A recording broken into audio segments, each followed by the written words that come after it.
We are currently seeing some of the lowest mortgage rates in over 3 years, with averages finally dipping toward that 6% mark.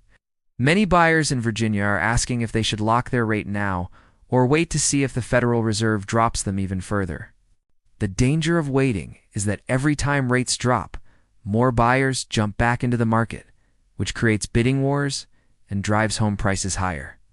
You might save a few dollars a month on your interest rate by waiting, but you could end up paying $20,000 more for the same house. As your mortgage maestro, I recommend locking in as soon as you find a house you love and a payment that fits your monthly budget. We can often include a float-down option in your loan, which allows you to snag a lower rate if the market drops while you are in escrow. This strategy gives you the best of both worlds by protecting you from rising rates while still allowing you to benefit from any future market improvements. Don't let the search for the perfect rate stop you from securing a great home.